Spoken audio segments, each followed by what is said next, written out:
I fucks with you, I ain't gonna lie, man. Hey, I fucks with you. Just know that. Let's get it. Block Legend 7. Put some respect on my name. Talk to me nice. When it come to life, niggas can't match what I say. All right.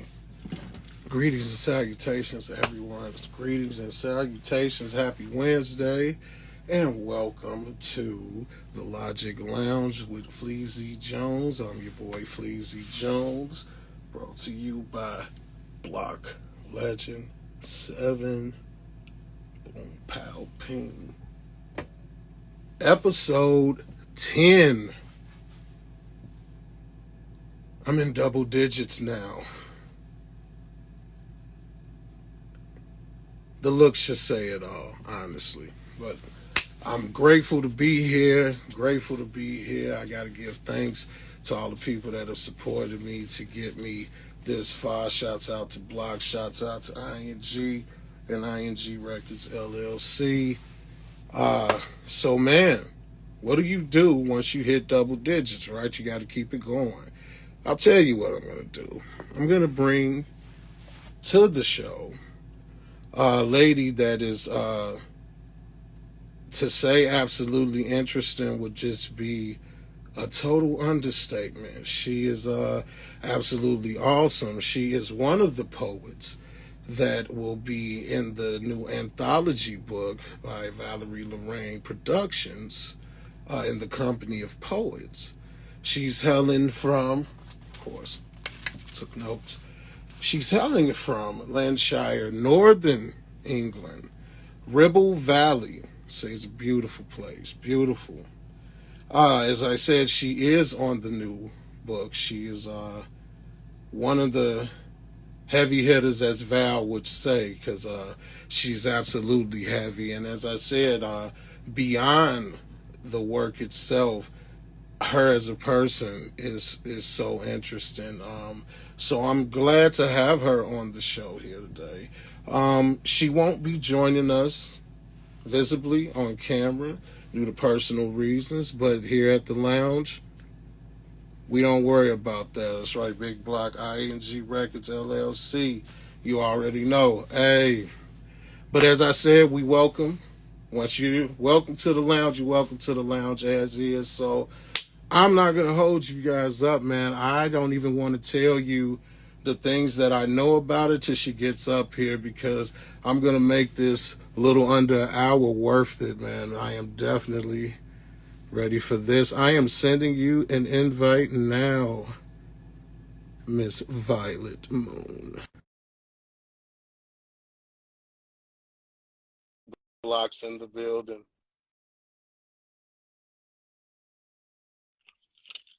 Hey. Hey. Hello, and that is her, ladies and gentlemen. That is her, Miss Debbie, Violet Moon Poetry I'm herself. excited How are to you be this here, evening? and congratulations on your double digits. Thank you. It's kind of a celebration both ends, man. You're on your way to a amazing book release right now, and you have some awesome stuff in it as well as on your page. This heavy hitting stuff. So I'd say it's a double win, Thank man. So you. congratulations to Thank you you. as well. All right, man. I'm gonna get right into it. As I was telling, the people here. Um, I I really look forward to picking your brain today. You are so interesting. So Oh, I'm just gonna get right into it, man. As I said, I you are am. from That's Northern true. That's England. true. Yeah. A little place called Lancashire. Well, that's a district, but I live in the Ribble Valley. When I was growing up, it was a little village, but it's a bit of a town now. So, but yeah, quite rural. Okay. Uh, Okay. Yeah, Born and raised there? I came here I was in a town just outside until I was 11, but my mum was from the village I was from, and my grandma lived there, and I lived there from being about 11 to 16. And then I went on quite a journey for 10 years or so, and then came back and settled here eventually. Yeah.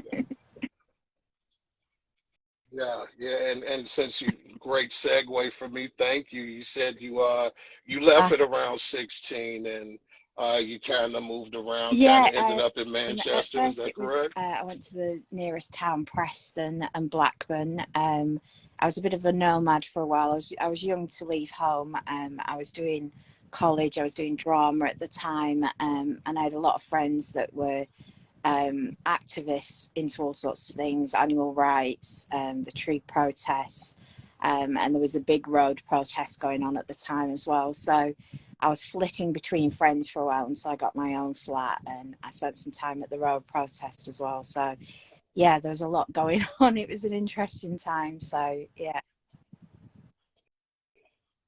Yeah. Yeah, man, and like I said, just from listen, people, I gave her 5 questions and the information. I could I could absolutely write a book. That's why I was like, let me start and say how I met her. Like, but I am so past this book, I can't lie because you are absolutely interesting. And in the midst, let's speak about Hmm. the drama portion you just mentioned. And I did my homework. I understand that you have LAMDA qualifications in drama. And for those who don't know, and correct me if I'm wrong, Miss Debbie, that is London That's Academy right. of Music Yeah, and Dramatic that's Art. right. Okay. Okay, can you give me a little elaboration of that? What is that exactly? The qualifications in drama Well, and how when did you get um, there? I went to three primary schools, so we moved a bit around as a family as well. And my second primary school, I was really badly bullied, so I lost all confidence. So my mum thought it was a good idea to get me to do some, dance. I used to do ballet, tap, and drama, but I really really enjoyed the drama element, which is probably where my love of poetry first started. Doing Shakespearean plays and the poetry and all sorts of things. So then I started doing qualifications quite young. I was probably about 5 or 6, but I went all the way to 16, and their equivalent of GCSEs and A levels at the end of it. So yes, I went right the way up really. So it was one thing I went and then went on to college to complete like performing arts and um, but I didn't finish that actually because I carried on moving about. But yeah, it's what I wanted to do originally, but then I kind of had a whole 360 turn and decided no, actually I wanted to try and make a difference in the world, you know. Um, I loved the Yeah, art side yeah. of drama, but I didn't like behind the scenes. I'm not one for, I am who I am, and I don't, it can be a little bit catty and a bit, and it just wasn't for me that. As I say, when I started moving around, I came across so many different people and different walks of life, and thought actually I can use drama to help people rather than just as an art. So that's kind of where that evolved. Mm. And mind you, this is at such a tender age. That's what sticks out to me because, like I say, that's like this from the information I have. And you mentioned, the travels going back to once you left home and moved around. I understand that as far as the work field, for you to say caddy, that's what I want to get on. You use the word caddy, and I get that, but I don't think caddy when I hear a person that has worked 13 years in Yeah. communication for special needs children. That's absolutely amazing. That takes a different patience. Can I ask Well, how did you when get I there? left school, as I say, I moved around a bit, and then I started working programming computers, which was something I could do, but I wasn't particularly interested in it. And a friend of mine who used to do riding, she used to do at the weekends riding for the disabled, and she said, "Will you come along and help out?" And I said, "Well, I can, but I can't ride." And she says, "No, no, you don't have to ride. You just need to walk around." I said, "Yeah, okay." So I just went as a favour, and it got to the point that I was so looking forward to the weekends and hating the weeks, and I thought, this is wrong. I need to Yeah. switch this up. So, and obviously, I started working with kids originally with autism, and that was a communication disorder. So, yeah, coming from a drama background, it was kind of useful because you know, all the communication skills I developed, I was able to use with those children, and things like, you know, sensory therapy, music therapy. And, you know, you say it takes a special kind of person, but actually it's a special job. You know, it was a real privilege working with those kids. It really was. I absolutely loved it. I lived and breathed it. And I learned so much more than they could have ever have learned from me. And again, they blew my world wide open and made me see things completely differently. So yeah, I've got a lot to be thankful for. And I love the time. If I hadn't got ill, actually, I would never have left that job. Definitely not. Yeah, yeah. And I wanted to share with you because I definitely would have segued into that.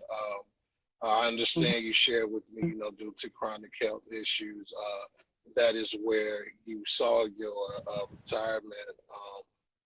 And I understand that on a level as far as, you know, I'll share with the people here. And of course, I always forget this, Debbie, forgive me. This is brought to you by the one and only Block Legend 7.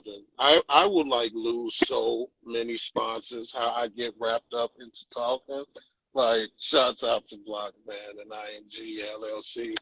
But I also cannot work due to a chronic illness that I got back in 2016. So instantly when you shared Mm-hmm. that with me, that was a connection. So I'm like, wow, I get that. You know what I mean? Because luckily, you know, we have venue or where platforms like Instagram, and we're able to do things on the web to where, you know, there is still money out there for us, you know, that we don't have to be given. But that's another story.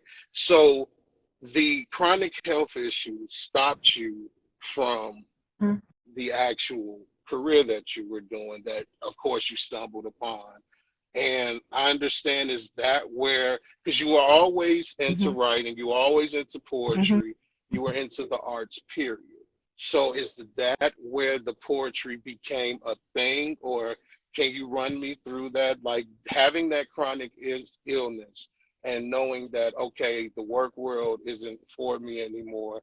What was that like, and how did we end up Well, getting Violet Moon poetry there was a from that? combination of things going on at the time. My husband is ex-army, and he has severe combat PTSD. So that was happening at the time. He was really Okay. struggling, and it was around the swine flu era. And my eldest at the time, he was 2.5, and he nearly died of swine flu, and then cancer. And Oh, I had a wow. car accident. It wasn't a very bad one, but there was a lot of things going on at the time. And I think that led to me getting glandular fever, well, not being able to shake it anyway. And so it crept up gradually, really, but there was a lot that I was trying to deal with and process. And so, yeah, it just started pouring out of me. So I don't know if it was poetry to begin with. It was just, I just had a need to place all this emotion. So, yeah, it just kept, I couldn't sleep, and I just kept writing and writing and writing. And then I thought, well, I need to do something with this. So I joined G Plus at the time, which was another platform.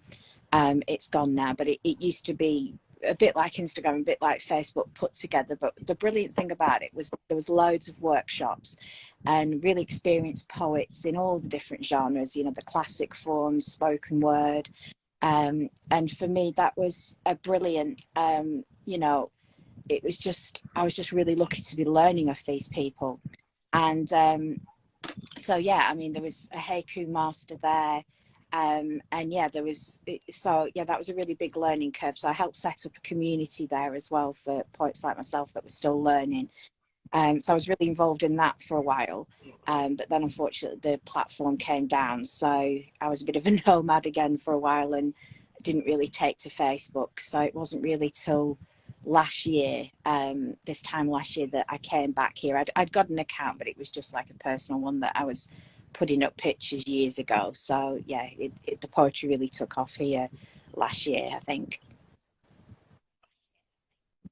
Wow, Well, I that's had good to an account hear. before, and as I say, I did about 3 or 4 years, I'd posted a few pictures with a few like little quotes or poems on, but not in a big way. There was no, in those days, there was no communities, there was no lives. It was just really a viewing gallery. So yeah, so I wasn't really Yeah. interactive with it, but yeah.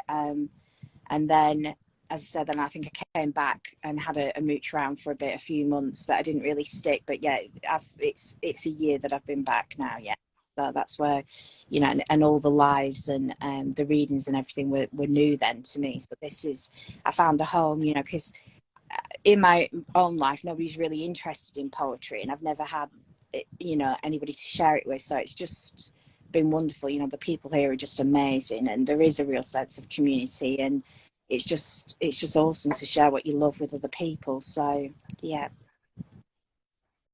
Yeah. Yeah. Yeah, and it is. I'm grateful to the internet period for Mhm. that fact alone. You know what I mean? You can meet, like right now, I'm speaking to somebody from the UK, and then I'm in the States. It's amazing the shoulders that you can brush just from your phone, your laptop, whatever it is that you use for that. Um, and of course, I'll get right back into it because, like I say, I want to pick your brain, Debbie. You may be sick of me by No. the end of this, and that's fine. That's totally fine. I'm okay with that. But going deeper into that, was there ever a time with you dealing with the personal things that were going Hmm. on more so than the sickness? Um, was there ever a time that you just how did you come public? Meaning, like, how did you decide to come out? Having all of that going on, what made you want to even continue to share to where eventually people are going to pick up and eventually it's going to boom, right? And you're going to get all this attention. Was that even a thought or a struggle for you to know that, hey, I'm dealing with this, but I still want to continue to do I this? don't Did you think have anything like I that? didn't know what to expect from it. To be honest, I was just seeking a community. Really, I was just wanting to be part of poetry with other and share that. And yourself, when you become ill, your world becomes quite small, or minded anyway. And I started to feel a little bit invisible, and just there's a sense of grief, when you love the job that you do. And I was an outdoors kind of person, and I'm the kind of girl that would just want to live in the forest, if I could. So for the illness to come and everything, it Right. kind of took so much away from me. It was just a way of still being me without being able to do the other things, if that makes sense. Hmm. Yes, yes, it does. Yeah, yeah. I deal with that on the basis. I have to give shouts out to my brother Block for that, to even being able to be able to do the things that I do now. So I definitely understand that. Now, let's get to this absolutely lovely voice of yours.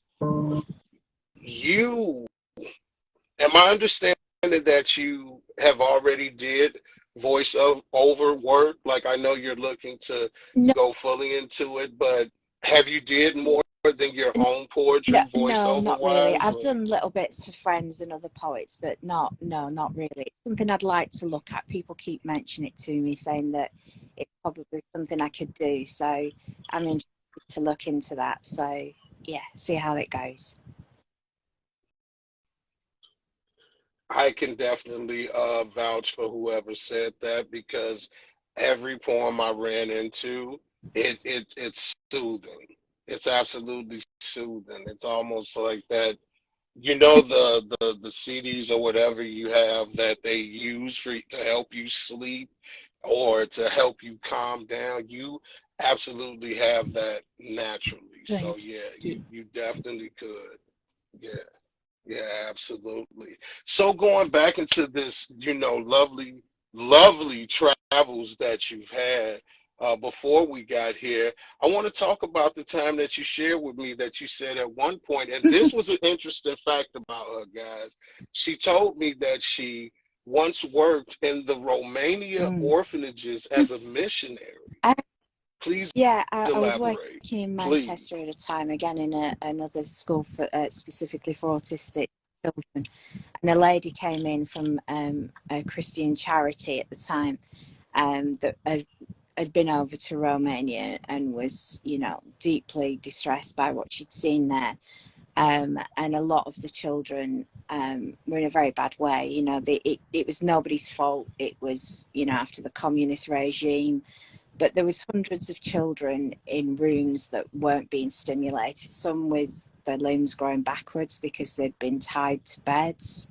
Uh, Children that were so Oh, wow. underdeveloped, they were sizes of toddlers and yet they were late teens. Most of them couldn't speak, some of them didn't have names. There was a lot of self-harm going on. Unfortunately, kids were hurting kids. It was a very dire situation, but the people on the ground there, they were really trying to do the best with what they got, but there was like one person in charge of 50, 60 children. And, a lot of those children weren't toilet trained or anything like that, but they were finding it really difficult to engage those children in any kind of learning because they just had no input at all. Some of them were so, had such sensory integration problems that you couldn't get near them. The shock would frighten them to death, literally. So it was a big job. So we were doing things at the time with the very severe autistic kids in this country with like music and sensory therapy, and she thought that she came in and she witnessed me doing like a guitar session, and we were playing with sensory things, and we were using photographs for communication, and she realized that the language wouldn't be a barrier because a lot of these children couldn't speak, and she thought it would work over there. So a teacher that I was working with at the time myself, we went over with her, and initially we went with all the equipment, and we were classed as missionaries when we went over there, but we went with all the equipment thinking that we'd work with the children. But when we got there, we soon realized that the adults were frightened of the children, and they were actually being spat at in the street for working with these kids. It was, some people was telling me things like, it's God's will, and yet it sounds like they were doing a bad job, and they weren't. These people were actually wanting to work with these kids, they just didn't know how to, and their own children didn't have the paint, they didn't have, the books, and there was nothing in the orphanages at all, nothing. So yeah, we decided when we got there that actually we had to work with the adults and teach them, and then it was so beautiful watching them then work with the kids. And not only the kids, thinking wow, with the bubbles and the music and the projections, and we were singing books, and there was all the tactile things and everything, but the actual adults were gaining confidence and sharing those special moments, those eye contact, the first kind of touch, the reciprocal kind of voice. It was just, it'll stay with me as long as I live. It was deeply upsetting and moving and almost angry when I got there, when I saw what had happened, but it was nobody's fault. It was a consequence of war, and in a very evil regime. They took it on board. They tried everything, and things are much, much better now. That charity went on to make group homes, develop into the adult arena as well, because a lot of the kids were then going into asylums, but so things are a lot better now. The children are taught, they've got an education. A lot of the kids, I get pictures from my teacher that I went over with. She went back, unfortunately, again with illness, I've not been able to go back, but she went back and showed me the difference, in some of these children, some of them that were like 15, 16 that had never walked and could now, so yeah. It was again another privilege, and it just shows, when people want to come together, and like you said, through the internet, we are we're a global people. I think the days is gone really between these land divides and these these wars. What is it about? We're all, we're just global humans, aren't we? We should all be looking after each other, and if we do all come together, such a difference can be made. So yeah. Yeah, that's absolutely facts. That is very true. Why the stories, Debbie. this is again, I have to thank you for coming to the lounge. You got so much to tell, so much to tell, so much experience in one person is absolutely amazing. So I just have to, but I'll be all day with that, man. But I'll keep it going. And of course, thank you for those who have been coming in, man. And this is the Logic Lounge with your boy Fleezy Jones, brought to you by Block Legend 7. If you haven't got at him, I'm gonna need you to do that. We are speaking with the lovely Miss Debbie, aka Violet Moon Poetry, and she has just been blowing my mind. And we haven't even hit the half-hour mark yet, and that's absolutely amazing. But going into your travels again, which you share with me the missionary portion. Um, you were an Yeah, eco it just, activist. as I say, from a young age, just I feel, I think all poets do, don't we? We all, create. We all feel things, don't we? We're all a bit thick, and it Yeah. it was animal rights when I was younger, and then it was the planet, and everything I still believe in now. And as I say, moving about, I fell in with some amazing people. Most of them artists that were, you know. Road activists, or they were saboteurs that were stopping the hunts and things like that. So again, that was a whole new aspect for me. A lot of them live like that permanently. I was in and out of things like that, because it did get really violent at times. People were literally being cut out of trees, and the friends that went on the saboteurs, to try and stop the fox hunting, they came back absolutely covered in blood. So yeah, so I wasn't involved in the violence side of it, but I was among it all. Yeah. So and that's also with me. I mean, nature, it's, we're part of it. We're just a really tiny cog in it, and we're all supposed to work in symbiosis. And I think we sometimes think we're above nature, and and it's just not. Nature doesn't need us, but we need nature. And it's devastating what's happening, Yeah. to our beautiful planet. And I'm never more at peace than when I'm with water, or on a mountain, or in the forest. And it's free. It's all these things we're told that we need that we don't. And it's good for our mental health. And Mother Earth looks after us, we should be looking after her. So yeah. You, you are amazing. I gotta say Violet now, because we're getting into the Violet, which brings me to a question, and I tend to do that because I want to cover everything. So just bear with me there, Miss Debbie. Um, does Debbie and Violet Moon have a difference? And if so, what is it? um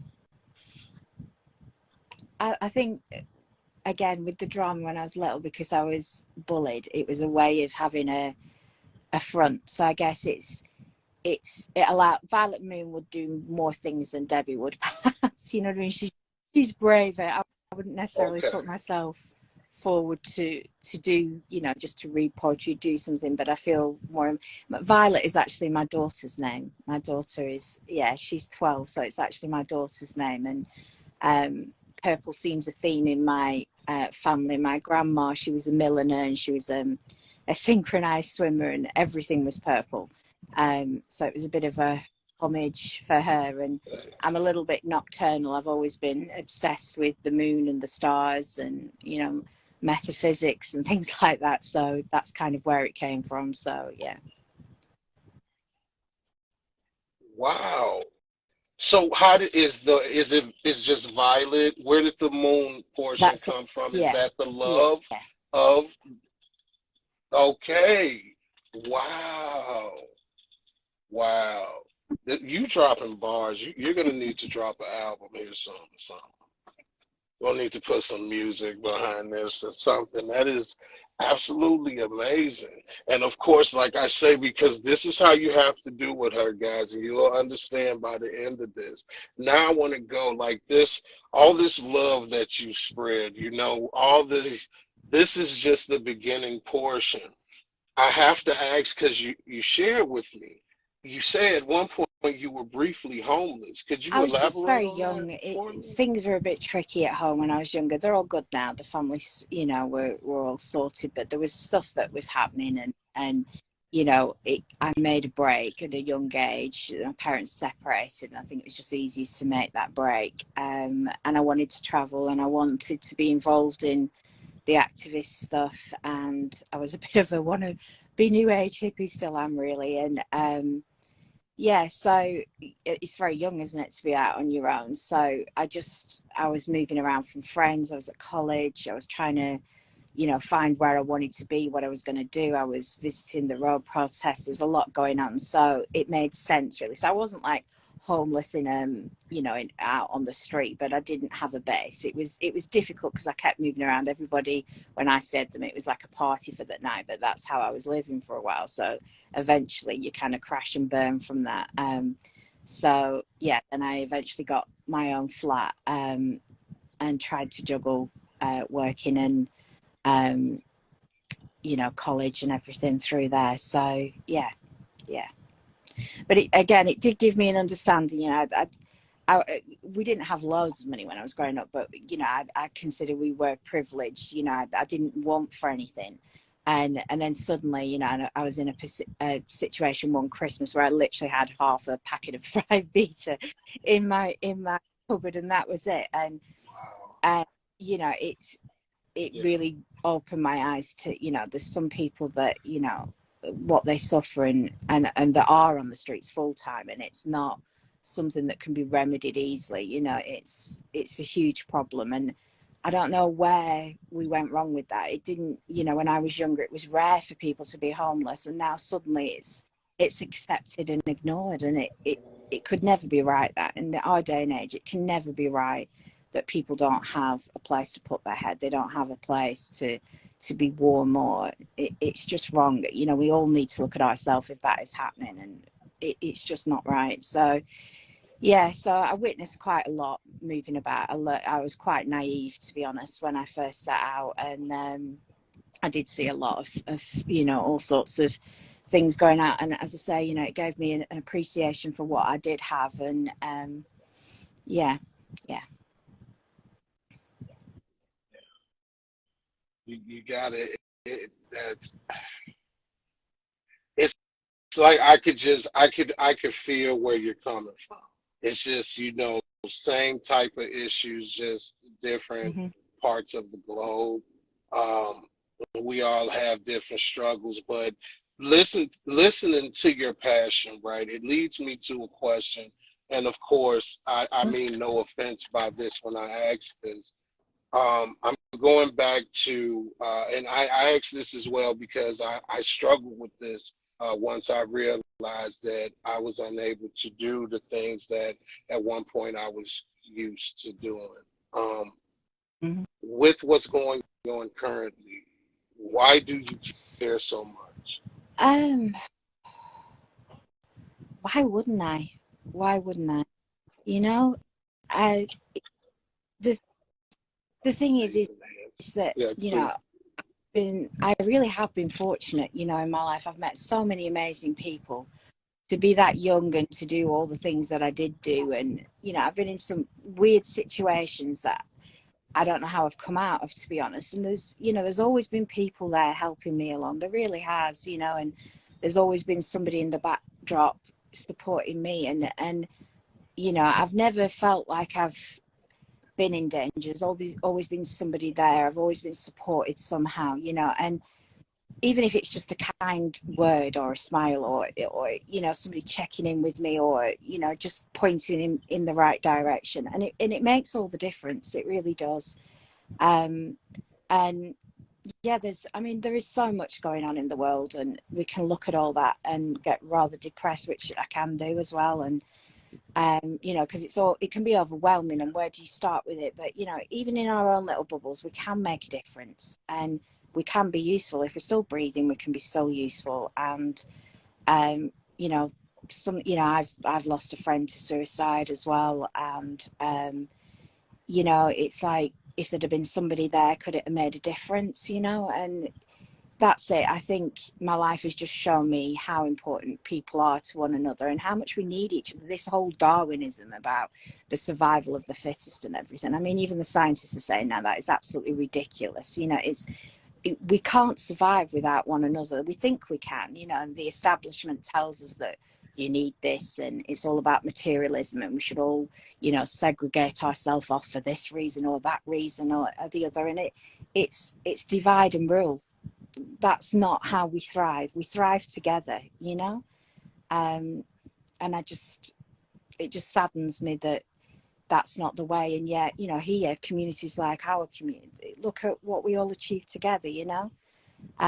So yeah, it's I just love people. I love life. I love people.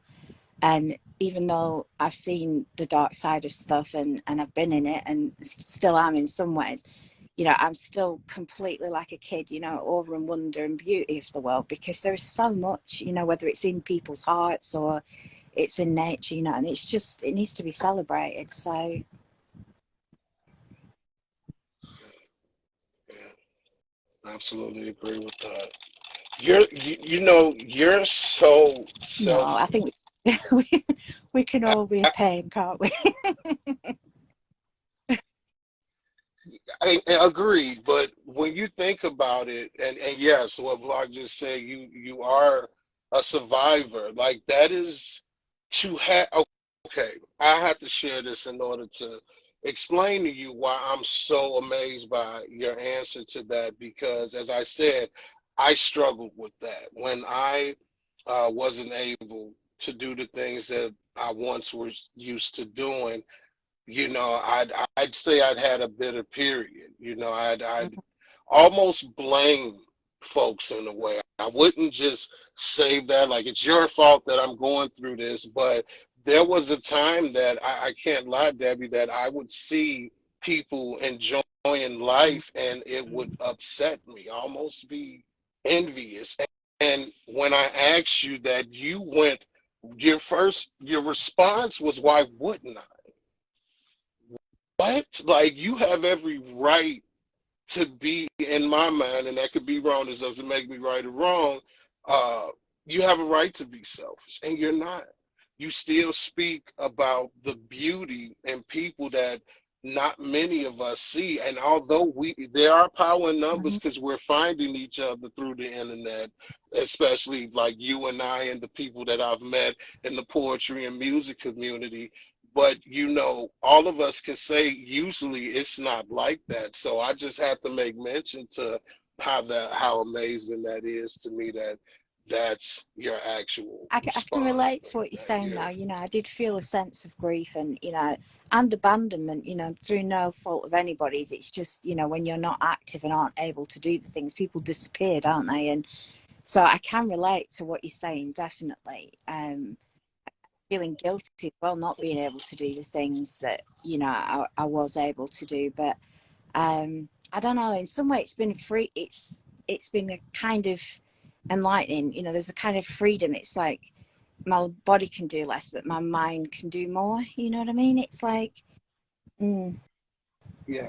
yeah, so it's again it's opened up other things maybe I wouldn't have written, maybe I wouldn't have met these amazing friends that I have now, you know. So there's always a silver lining, isn't there? Sometimes it's, you know, you just segue into things and it's where you were supposed to be, and I kind of have that feeling now. Yeah. That's absolutely amazing.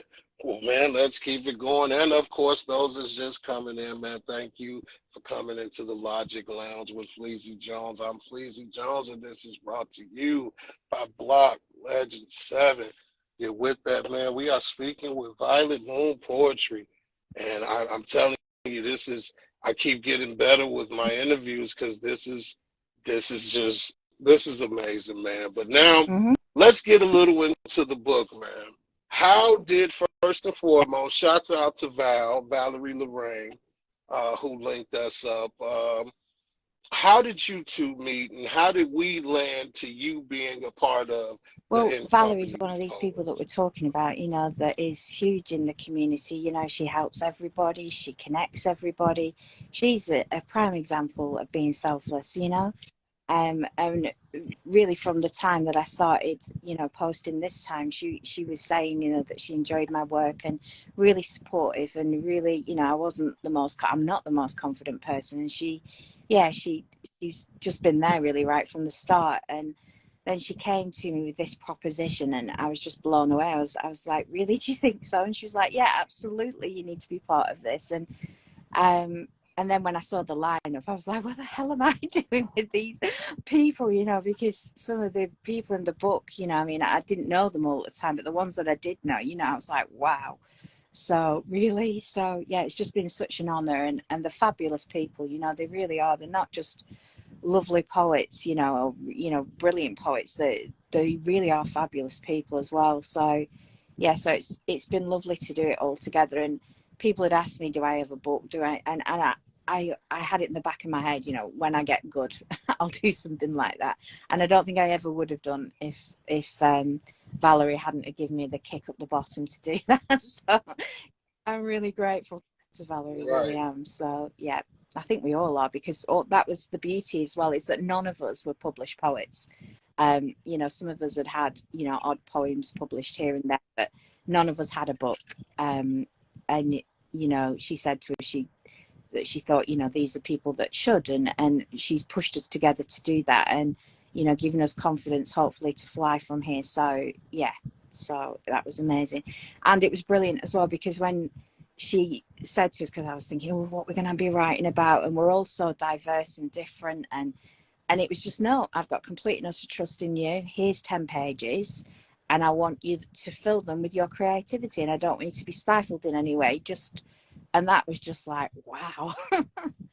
So, and Yeah. we all wrote from afresh, I think. There might have been a few people that had poems that they hadn't published anywhere, but nothing that's in the book has been published before anywhere. I mean, even online. So, you know, in our own. So it's all fresh stuff as well. So, yeah, so it was, yeah, it's been a journey. It's been lovely. It really has. It's been great. So, yep. Yeah. Good feeling, right? That's new. That's something new. You know, you're going to another level with it. And with that, I have to ask, now that you have this project, are there plans for you to maybe have a Yes. Violet Moon book, Yes, I've been very period? lucky. BB Royal, a small publishing company on here, run by one of the poets actually in the book, Jolene. I'm sure you know Thibodeau, Jolene. She's a fabulous poet. Um, so yeah, she said, "Come on, Mm. let's get your book sorted." So yes, we're on with that. Yeah, yeah. So yeah, it's Okay. exciting time. It really is. So I'm just really, really grateful for everything that's happening and the people that it's happening with. You know, they always say when the decision becomes clear, the doing becomes effortless, and it kind of feels like that. You know, that everything's just. It's like this is where I am at this moment, and it feels right. So yeah, it is. Which is good. That is absolutely. Now let me make sure I got this correct. Like, so you guys kind of just bumped into each other. She like found Yeah, you from yeah, your work on your yeah. page. Valerie. So Wow. and then because I didn't really know the communities, and I think I was like popping into really know. So, and then they said the work and stuff. So I'd sent a few out, and she'd read a few of mine. So yeah, she's, you know, she's just like that, isn't she? She just, you know, she manages to pull everybody together. So yeah, wonderful, wonderful. That is absolutely wonderful. So as far as the voiceover, you say you're looking into doing that. Is there anything in the works, or is that just something that you want It's. to I mean, do? I'd like to do. I mean, a few people have said to me, you know, if you bring out an audio album, I'll buy it now. You know, it's a list for one. So, I'd like to do that if I can. There's nothing in the process I've not really been pushing myself forward though, because as you know, I'm not very well. Um, I'm a lot of Yeah. therapy at the moment. I've been going back and forth to London, which is like a 5 mile round trip. Not round trip, 5 hour either way. So that's been quite recently, because the problem that I have is dysautonomia, which is quite a misunderstood condition, and it basically affects everything that regulates within your body. So everything from your blood pressure to your heart rate to your breathing to your glucose to your heat regulation, everything that you need to regulate that your body does automatically. Mine's just gone, no thanks. So, yeah, so so that's been stopping me from doing a lot. So but finally I've got to see the right doctors in London, because there's only 2 in the country that can actually deal with this, and it's not going to be a case of curing it. Unfortunately, it was left too long. People didn't understand it. It's just one of those things. It's a misunderstood disorder, but you know, they should be able to help me stabilize myself and get a better quality of life. So hopefully if that happens, then that's what I hope to do. Yeah. Okay. Okay. Wow. Thank you for sharing that. You know, I wouldn't have went there, but that is you know, that wow. All I can say is wow.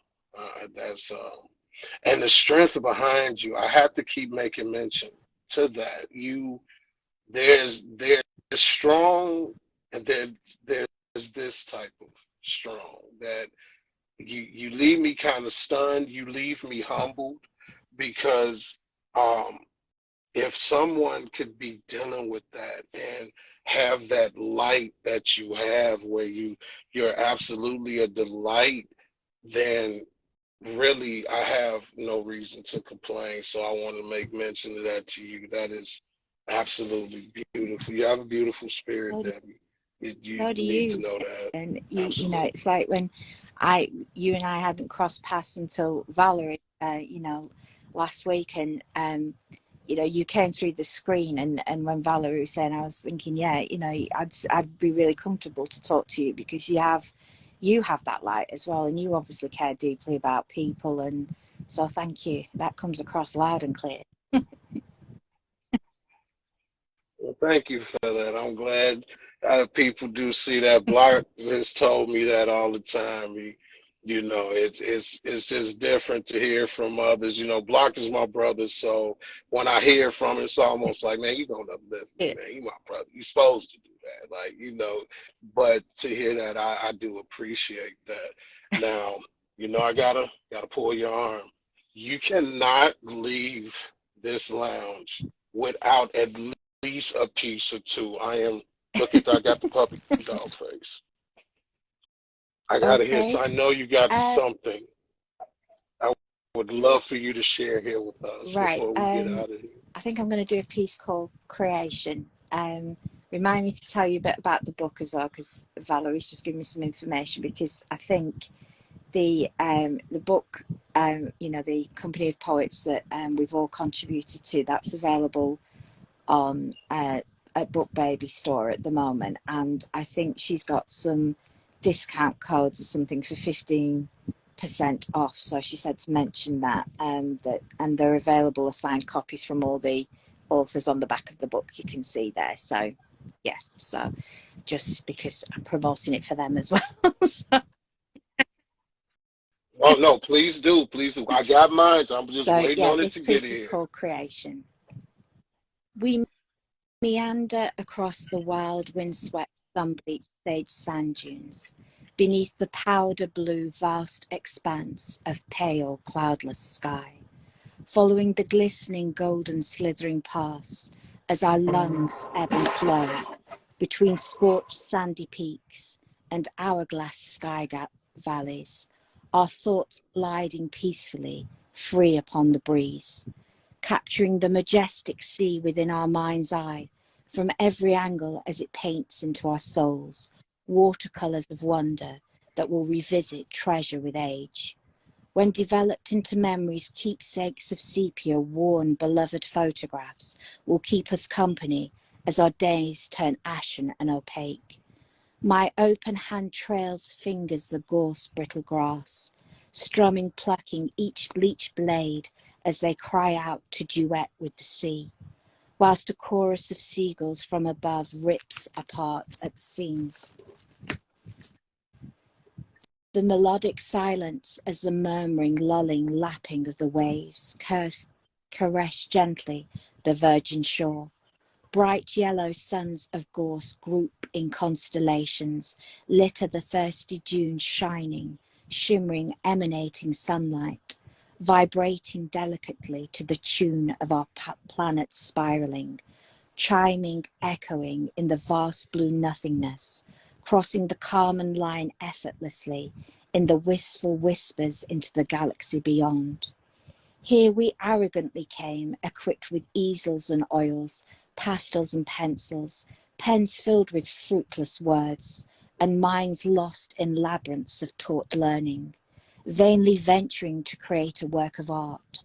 But how can we pin to paper the tones, the notes within which nature colours our minds?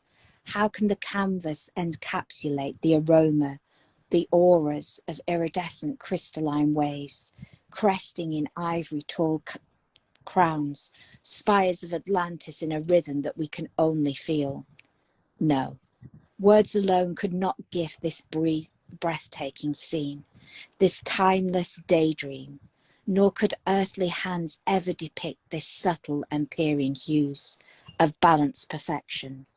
Our world, this masterpiece, was painted eons ago, imbrued from galactic gases, shaded with soulful soliloquies, each divine brushstroke birthed with bounteous creation, embalmed in love. Long, long before our bare, jaded feet began to walk these shores, long, long before in God's mind's eye, the universe, we, his creation, were nothing but a dream.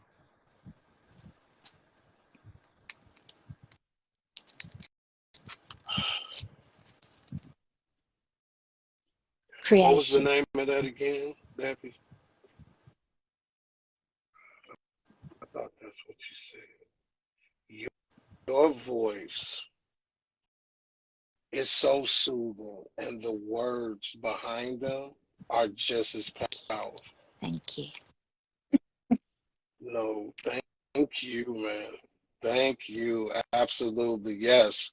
Wow, indeed. Wow, indeed. I, d- I gotta be selfish, man. We got at least 5 more minutes. You Can I get an can. I'm encore? going to do a bit of a different style now, if that's Okay. okay. Please, This one's please do. called No More. Oppression, depression, lies, spin and greed. Poverty, hostility, causing people to be in need. Wars, laws, institutions manipulated and abused. Abandoned, bludgeoned, the people left confused. Polluted, diluted truth, not seen, heard or told. Debts, vets, maimed, for what? Control and black gold. Poverty, commodity, valued higher than people.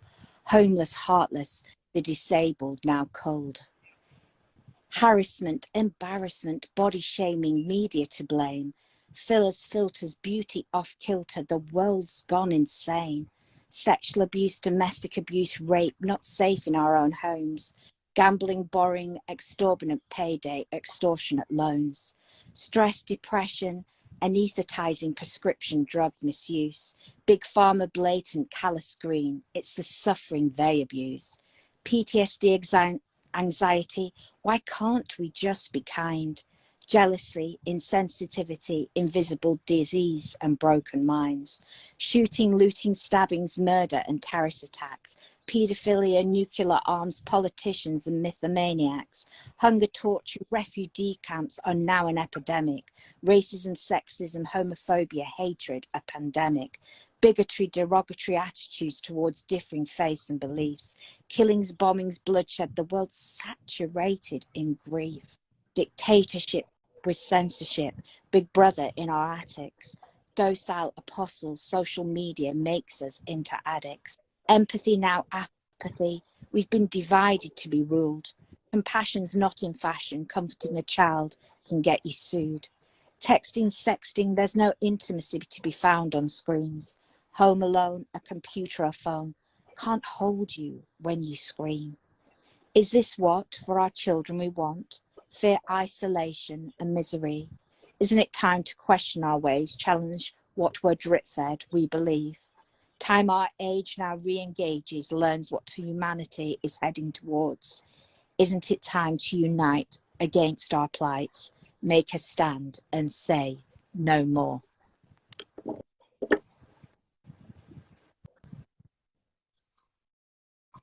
I don't have a mic.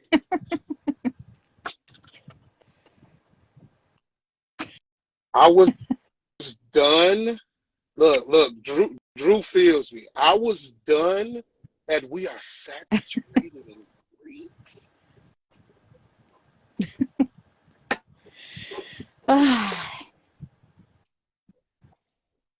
I thank you as an understanding. I am grateful that you came. Yes, through body. I am grateful I that you am came grateful to the for the lounge opportunity, today. so thank you. Man, I am looking forward to this book. I am looking forward to more projects for you from you. And like I said, guys, if you're not following Violet Moon, I'm gonna need you to figure your life out, and please do that.